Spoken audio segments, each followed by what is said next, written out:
orthomarketing.com. 360-degree digital marketing solutions for your practice.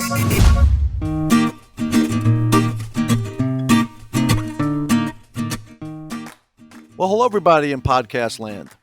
This is Dean Steinman, President of Ortho Marketing, and we are back with another podcast for you.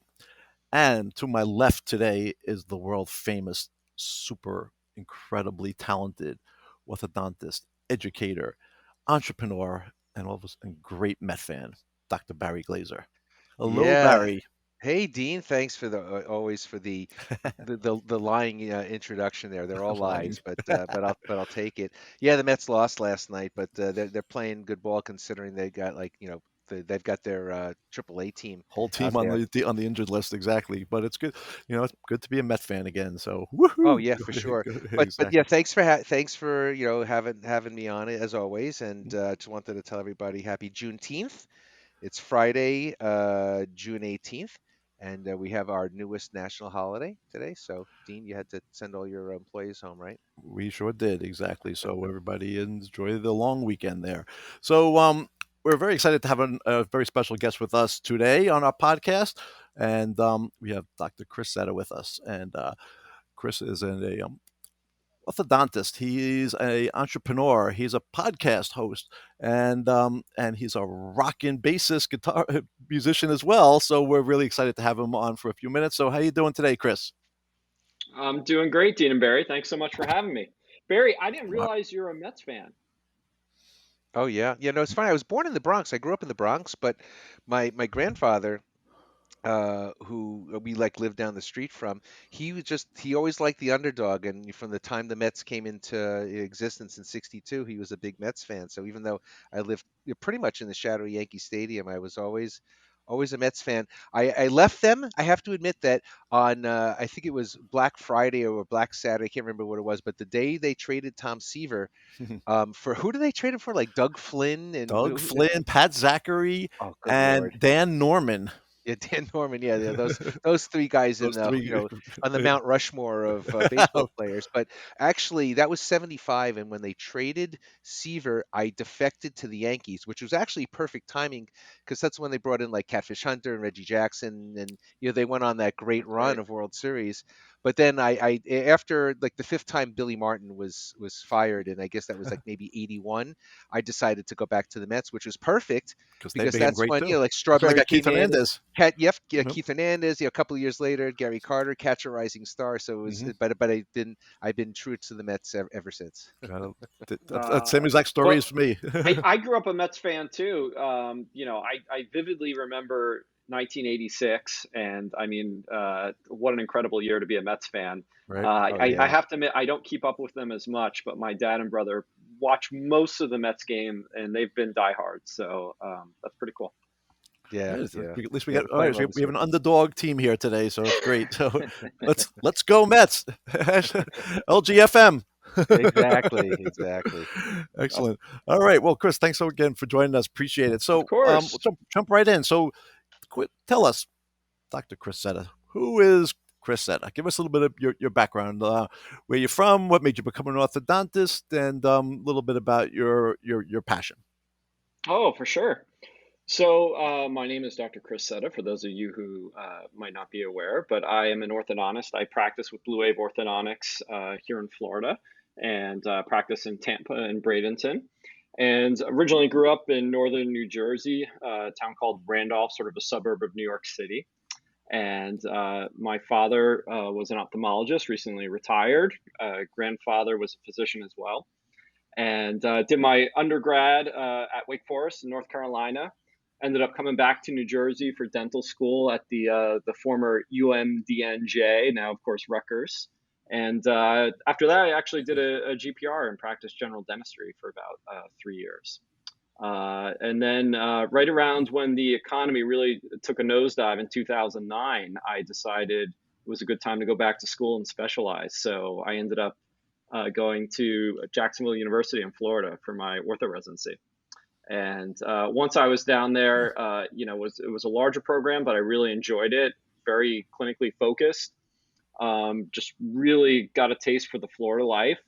At the time, I was dating my now wife, Nicole, and she's a Jersey girl. So that sort of dragged me back to New Jersey for a while and practiced as an What ortho exit? associate for there, up there about 6 years.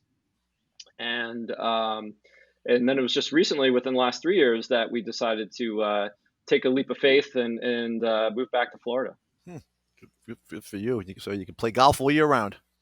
You can, yeah. If I had time for golf, it's the perfect place for it, for sure. Right. Exactly. And it's funny, in the north, and you're obviously a musician. We'll talk about that in a bit, but it's incredible the hotbed of bands that came out of northern Florida that people don't even realize what came out of there. Like, from obviously not from the Tampa area, but, Skinner and Tom Petty, nobody realizes that everybody thinks Skinner's from Alabama, but they're not. They're, Florida boys. Yeah, a lot of them came from the Jacksonville area. Yep. I'm a big fan of the Allman Brothers, and they sort of were founded, in Jacksonville, even though I know they're more associated with like Macon, Georgia. Leonard Skinner was from Jacksonville, Tom Petty, Gainesville. So Yep. there was a big music scene. I don't think as much anymore, but yeah, it's tough. But now, once people hear that your band, it'll start again. there you go. Yeah, exactly. Right. So tell us a little bit about the type of practice that you have and your passion there. What is it that you like about being an orthodontist, and what makes you happy? Oh man, I'm sure Barry shares the same sentiments, but I think we have the best profession. Being an orthodontist is really just incredible in terms of, what we do really does touch and affect people's lives. Being able to transform people's smiles, being able to give them that self-confidence. It's really humbling at times. It's inspiring. I really honestly love going to work every day. I think it's the best. That's awesome. And so let's kind of dive right in a little bit further. So obviously, you have an entrepreneurial spirit as well. So let's talk a little bit about that. So in addition to being an orthodontist, you run a podcast. So let's give a little shameless plug for that. So tell us a bit about the podcast that you have. Oh, sure. Yeah. So I have my own orthodontic podcast called the Illuminate Orthodontic Podcast. And it's been out for a little over a year now. And I guess my sort of niche or sort of unique spin on the orthodontic podcast is, I tend to focus on innovators or inventors in the orthodontic profession. So to me, it's very interesting. And Barry and I were just chatting a little bit about this in the pre-interview about sort of the journey of how to bring a product to market, right? It sounds very simple when you just say, "Oh, I have an idea for this," and then having the final product. But the points along the way, it's actually a pretty difficult process to get it going. So I really did not have an orthodontic mentor in that space. I had sort of known of orthodontists that had come up with products such as maybe a Louis Carrier with his Carrier Motion and SLX brackets, Dwight Damon. But I didn't really have access or know them per se. So I basically went outside the industry to learn quite a bit about how to bring a product to market and sort of follow that pathway to do it. So one of my goals with Illuminate is to help, future orthodontist inventors or people that maybe want to start a company and just sort of like hear the stories behind the inventions or the businesses. All right. So now let's flip it around. So let's tell us a little bit about your story. So besides obviously being an orthodontist and running the podcast, you're an inventor as well. So tell us a little bit about that journey. Yeah, definitely. So the product I came up with is called Precision Aligner Buttons. And I co-invented this with Dr. Rich Kay of Morristown, New Jersey in South Jersey. And this was probably back 2016. And very much like Barry, I'm a big Invisalign provider. I've always worked for either, I think it was called top 1% elite Align practices at the time.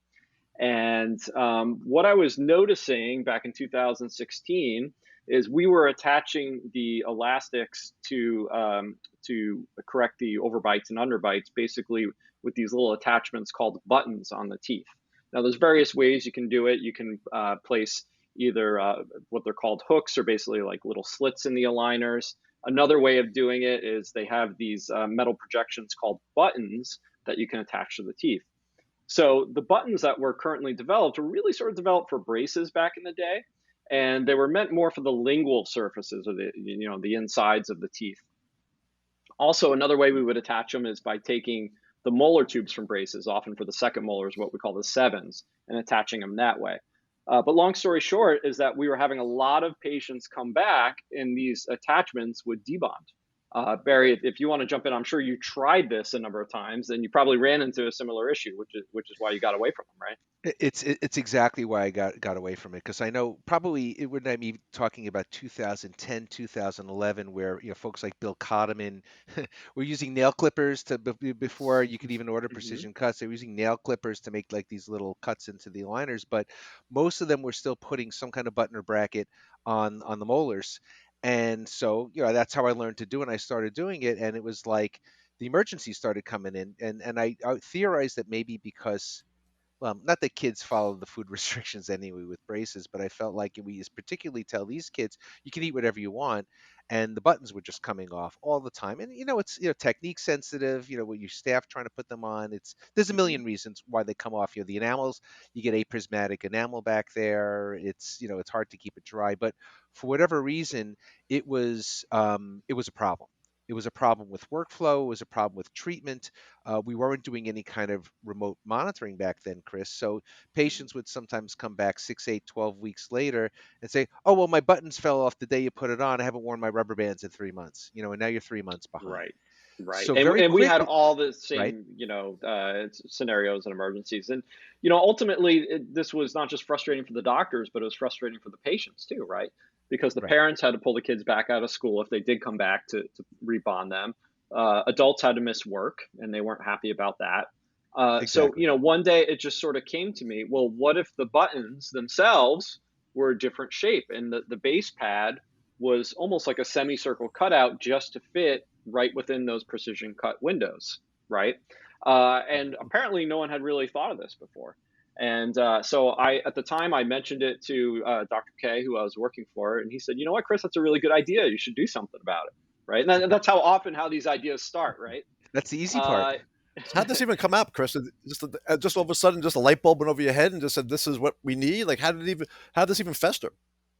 It's funny. I don't know. I can't recall the exact moment that came to me, the eureka moment.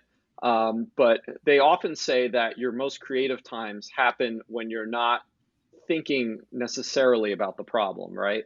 It sort of happens there in your cerebral cortex. You might be in the shower, you might be on a bike ride, you could be doing something at the gym. So it probably was some other time that On the toilet, right, just Dean? sort of Dean was in my thinking the mind, same right? thing I was. But it's interesting, Chris, so yeah. that like you and I went like in completely opposite directions. Like, and it's a testimony to the fact that you're a positive thinker. Because I went, these buttons aren't working. I'm gonna use hooks or slits or something else. And you Right. said the buttons aren't working. We need a better button, which I think is very, very interesting. Yeah, so we went that direction with it, and just went back and forth for probably a month or two with Rich K, and I would work in his practice every Monday. And I remember every Monday I showed up at his office. He said, "Hey, what did you do about that idea?" Because I had another 3 patients come back with broken buttons. And every time I said to him, because I was working 5 or 6 days a week and trying to pay back my student loans, I said, Rich, I've been so busy, I really haven't done anything or pursued it, and I don't even know the first step. And one day after he asked me again, I just said, you know what, Rich, why don't we just partner up on this and go 50-50? And he said, well, it's your idea, so we won't go 50-50. He's like, I'll give you a majority of the idea in the company, and let's work on this together. And thank goodness I had someone to work on it with, because I think if it was just on my own, I would have really have never done anything with it. I think I'm the type that I've had ideas throughout my life, and I've always just been like, oh yeah, I had that idea and someone already came up with it, right? But we were bound to make this happen. Like I just mentioned previously, we didn't really know what to do. We didn't have any inventors that we could just call up on the phone and say, hey, how'd you bring that product to market? So believe it or not, 2016, YouTube wasn't quite as popular back then, but Amazon was around. So we went to Amazon and we searched for books on inventing. And fortunately, I came across this book called One Simple Idea by Stephen Key. And it was perfect because it talked about licensing your ideas. And I had never really thought about this. But it made sense because, the doctors I mentioned before, Dwight Damon, Louis Carrier, they licensed their product, right? They didn't form a whole company and do a startup in their garage and trying to mail these out on their lunch break. So it just made sense because I knew I wanted to continue to practice as an orthodontist and didn't want to become the CEO of a button company, right? We basically learned about the process through the book. And then there was, they actually had almost like a coaching or a mentoring service that we signed up for, where we had a consultant that sort of just helped us walk us through the process. And there were just a ton of challenges and hiccups along the way. The first one is you have to come up with sort of like a visual prototype. What's this product going to look like, right? So most orthodontists probably don't know CAD programs, right? Like AutoCAD. They probably don't happen to know mechanical engineers. So that was the first step. And this program, InventRight, really helped us, lead us in the right direction. So we ended up using websites like Fiverr. If you've heard of Fiverr, there's another one called Upwork where you can find freelance mechanical engineers. And they basically sort of just came up with like a graphic representation of what this product might look like, right? And how it might attach to the tooth, fit within the aligner.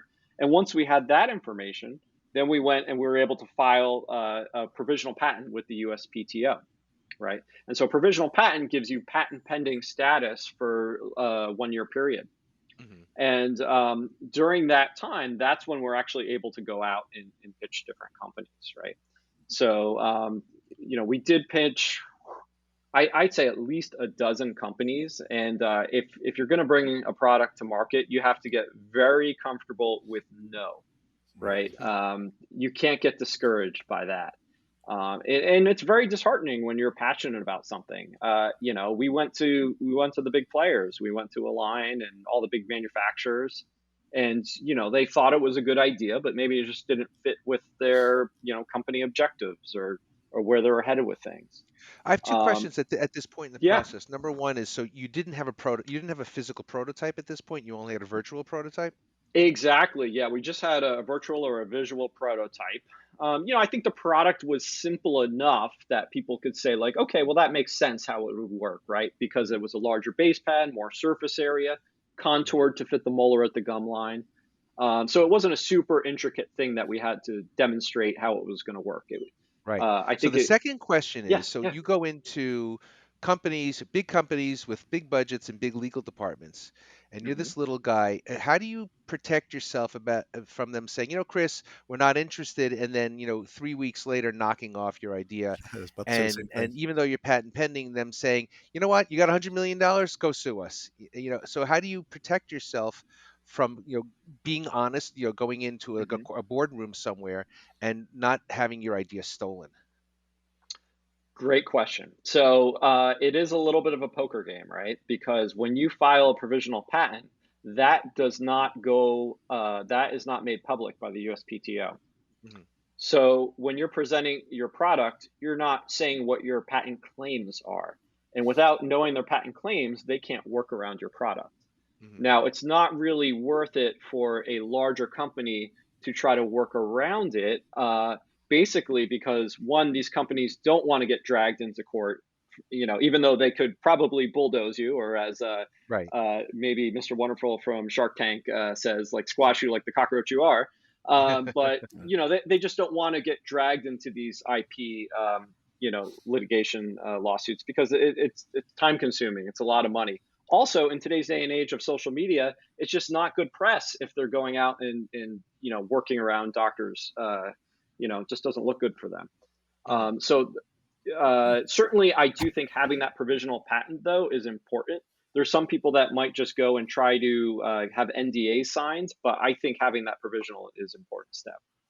Yeah, makes sense. Mhm. So what happened? So you were getting kicked out of these boardrooms, right? You were getting rejected. And then what Yeah, happened? to be honest, most of it wasn't more boardrooms, but more just like 30-minute pitch calls with the different companies, and a lot of them they took the time to consider it, and maybe 30 days later, 60 days later, maybe they decided not to move forward, and that does get discouraging. But thank goodness we were with that Invent Right program, because they said, hey, this is all like normal. You're going to get no 25 times before you get a yes. Mhm. And our yes ended up coming from a company called Mid Atlantic Ortho, which Barry, you probably remember. They a few years ago were sold to Dynaflex, Mhm. and they thought this was a no-brainer idea. They thought it was a fantastic idea, and so we negotiated a licensing agreement, which took several months to get all that together, and then we moved forward with the product. And then, another obstacle we faced is we said, okay, great, here's our idea, here's our visual sketches. You guys sort of take it and run with it. But as it turns out, they didn't really have the information of how the molars were shaped at the gum line at the time.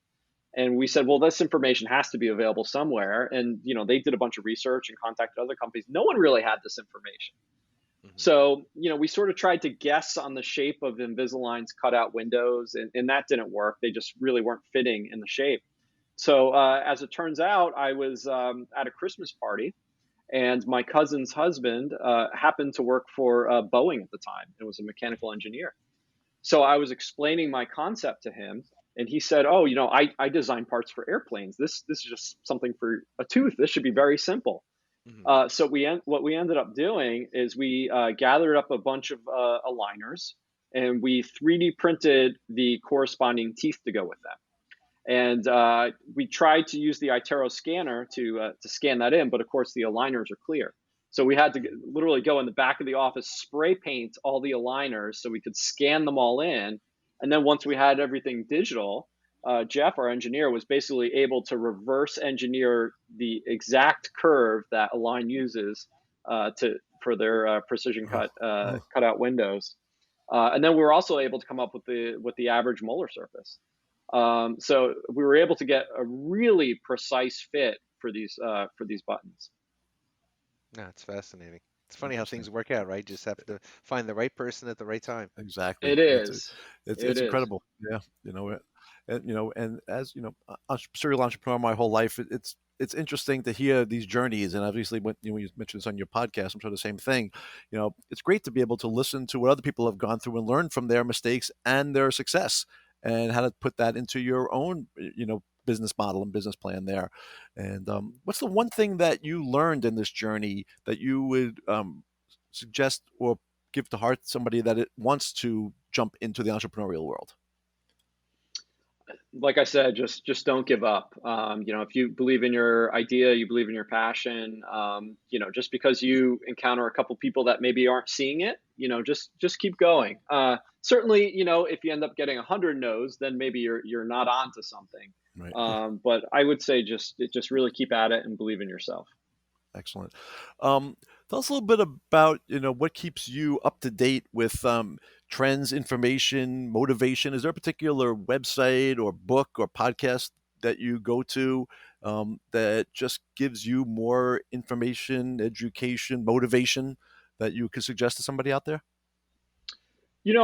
I'm sure Barry is the same way, but I try to be an observer of orthodontics as well. So I'm a listener of numerous podcasts, including yours. So thank you for having me on.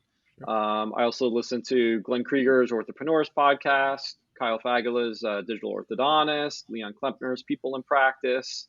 Um, Blair Feldman's podcast is fantastic too, the In Your Face podcast. So I happen to have at least a 30 to 40-minute commute, so that's a great time for listening to podcasts. I'd say that's a big resource. I attend or used to attend a lot of in-person meetings, so that's a great way for keeping your finger on the pulse of industry trends as well.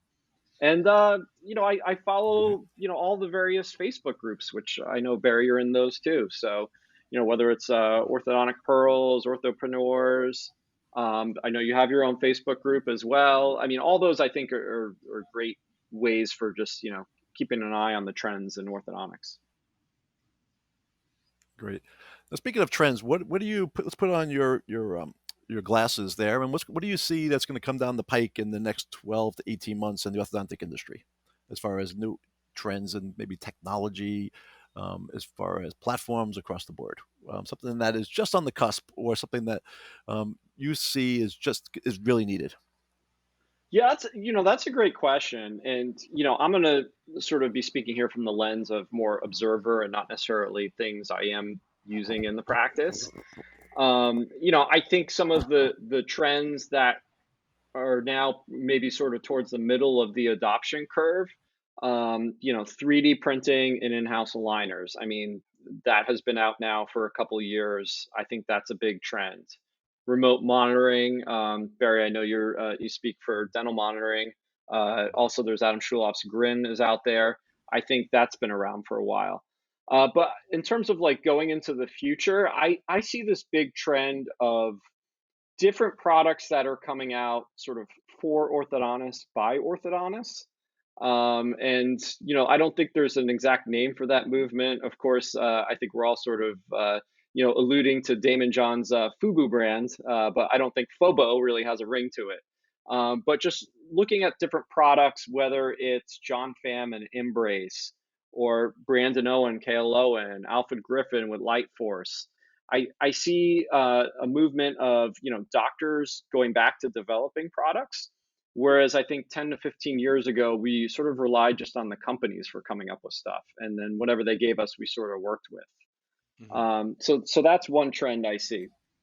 Another big trend is digital treatment planning and appliance design. So of course, with ClinCheck, it's been 20 years now since we've been doing this. And, maybe for our fixed appliance cases, certainly Insignia has been around for a while. There's been a couple others. But I'm starting to do more and more digital treatment planning for my braces cases.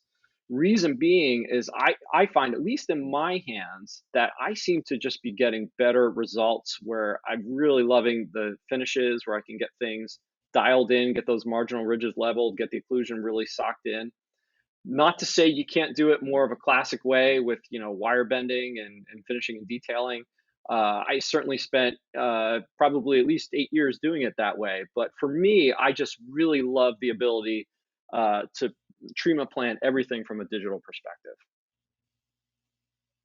So those I would say are probably like the two major trends going forward. Great. Two more questions for you. Yes, sir. Putting up a billboard in Times Square today. Mm-hmm. What does it say? Ooh, that's a great question. I'm gonna have to steal that one. I think the challenge right now that we're facing in the orthodontic profession is, sort of establishing our value. I think in some ways we've become commoditized as much as we don't want it to be that way. Looking at the DTC companies, which you all know the names, I think the challenge is really trying to educate the consumer why we're different and why we're worth that extra money. And in some cases, we might not even be charging that much more than some of these companies. So we were talking about podcasts earlier. I heard Chris Benson a couple months ago on the People in Practice podcast, and he had a great insight. Chris is a super smart guy. But he said, I think in the future, instead of having more full treatment or comprehensive cases, it might actually, the trend might be for more like limited cases, right? Where we're just treating the social six or maybe just addressing that one tooth. And certainly that's something I'm seeing in my practice. We have a large percentage that are adults that come in for treatment, whether it's parents or maybe not parents, maybe just other adults coming in. And, they've already had braces once. Maybe they even already did Invisalign once. And I don't know whether it's doing Zoom calls and working from home or more Facebook and Instagram photos, but they're starting to really be more aware of their smile and their teeth. And, maybe they want to do something about it, but they don't want to spend $5,000 or $6,000 when they've already had orthodontics several times. So what we've really come up with is offering sort of a plan, and whether it's in an Invisalign Express type situation, some people might be doing in-house aligners for this, to offer a package that's right around maybe just under that $3,000 price point that sort of competes with a Candid Bite Smile Direct Club, but at the same time they're actually getting treated in an office, diagnosed by an orthodontist. So I know I didn't answer your question exactly what goes on that Not yet. billboard, but I just think I think we need, as a profession, we can be better about maybe educating the consumers about that. Barry, do you have any thoughts on this? God. I think I have mixed feelings. So I offer something in my office. We call it Fix My Smile. When patients come in, you get the Fix My Smile, or you get the Fix My Smile and Fix My Bite. And that's almost exclusively an adult thing, because really, I still, whether I'm a traditionalist or not, when a teenager comes in, I'm looking for an ideal, or as close to an ideal result as I can. Like, I don't. When was the last time you treatment planned, let's say, a teenager and said, "Oh, we'll just leave your overjet, but we're just going to straighten your front teeth"? I mean, that mindset isn't there. But having said that, we've got a lot of adults, just like you say, they see themselves on Zoom.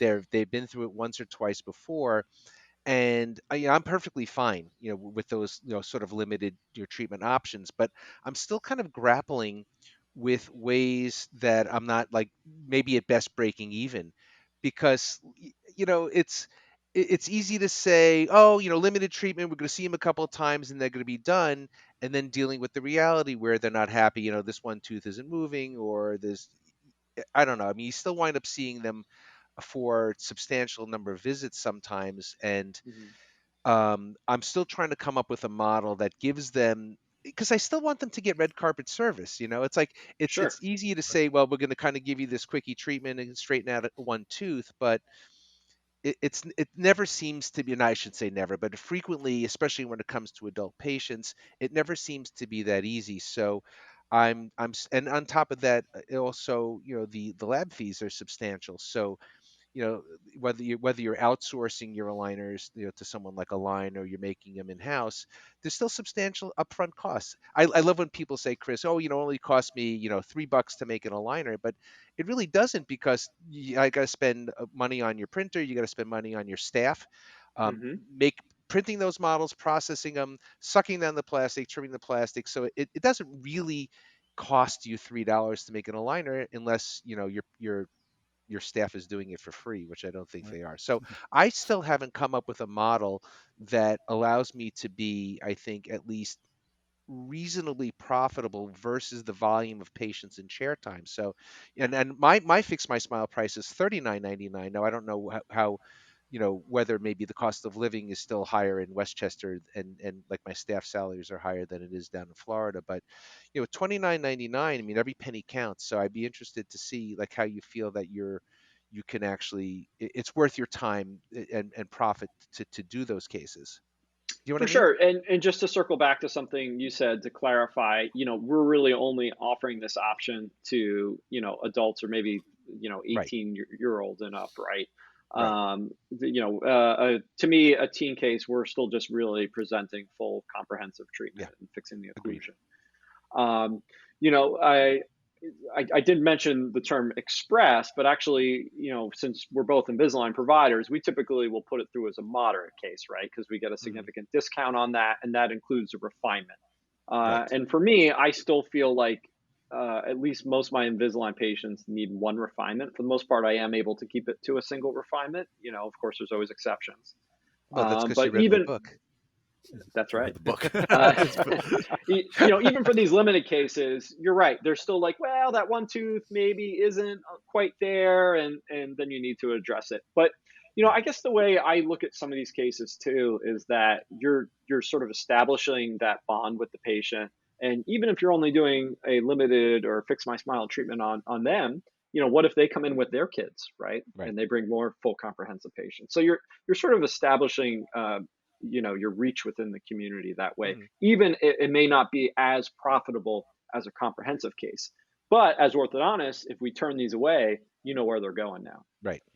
There Right. was never that option before. Yeah. Agreed. Good answers, guys.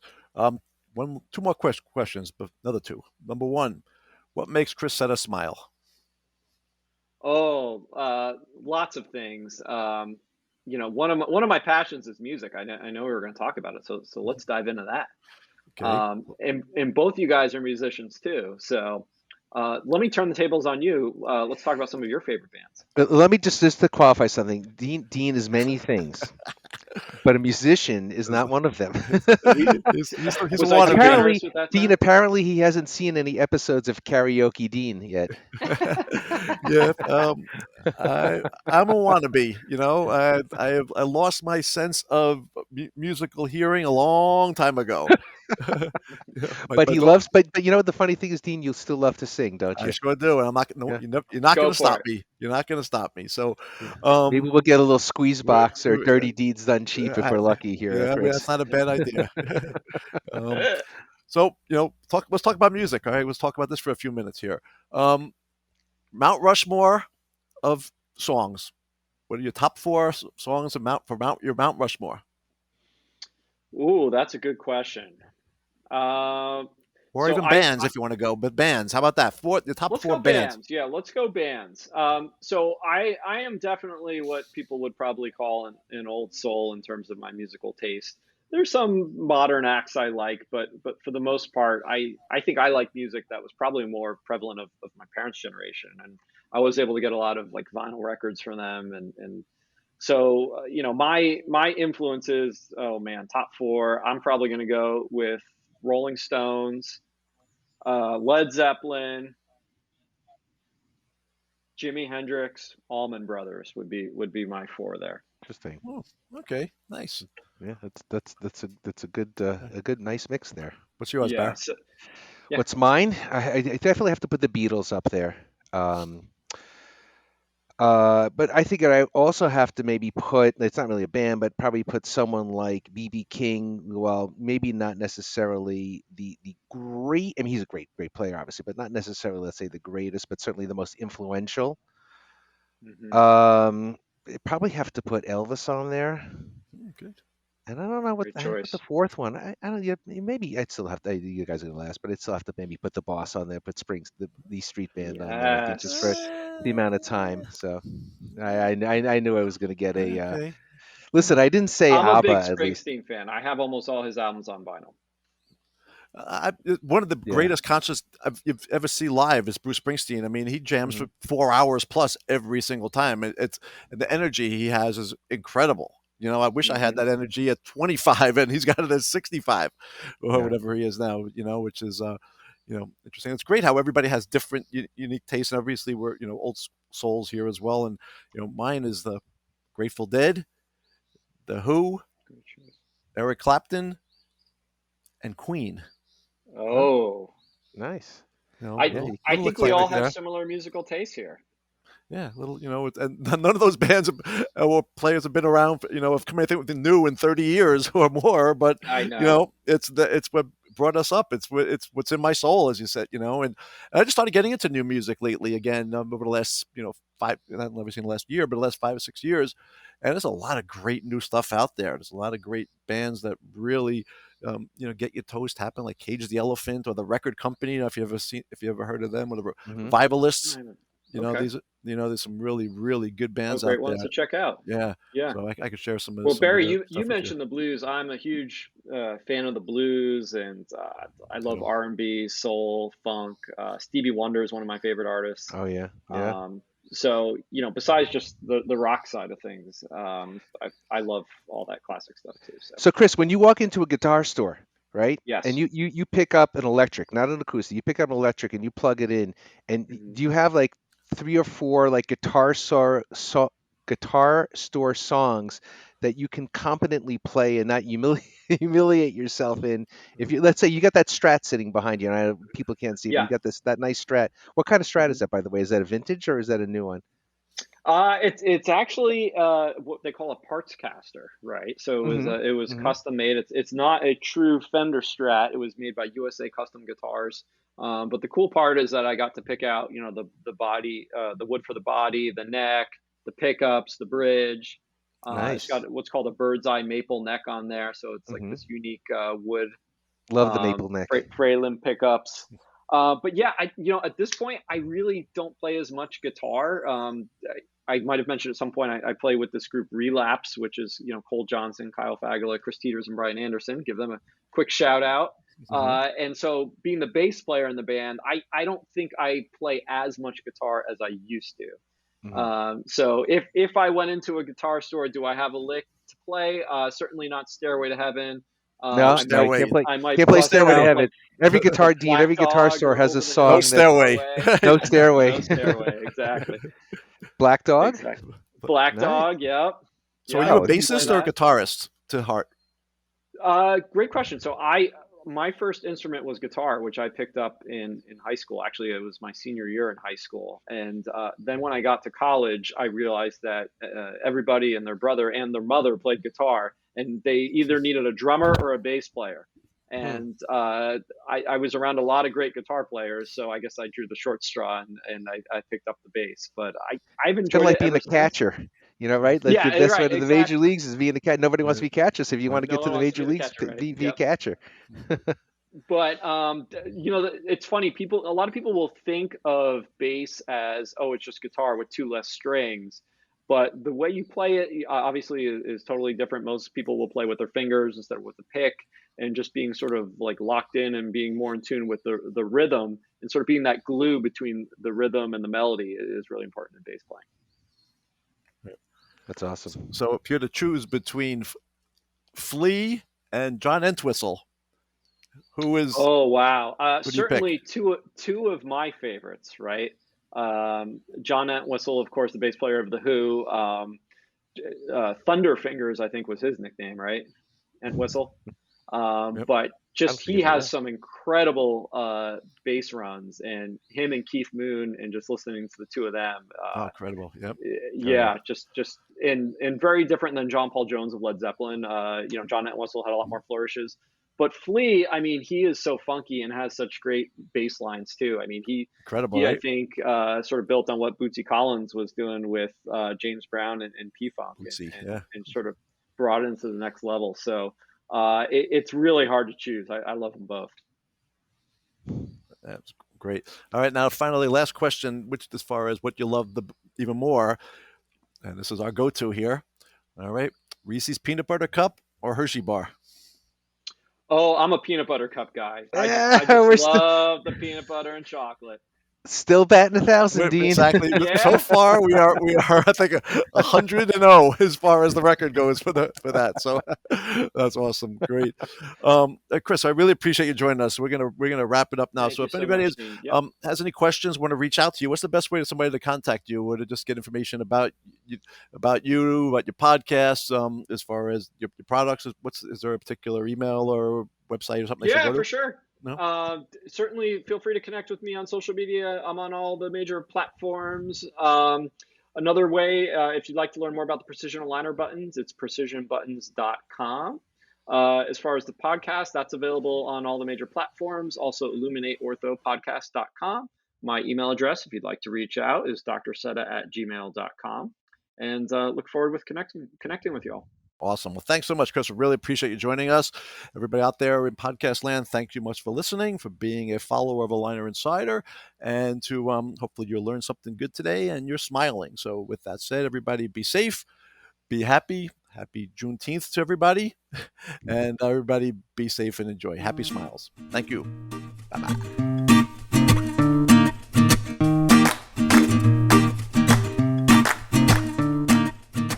Orthomarketing.com. 360-degree digital marketing solutions for your practice.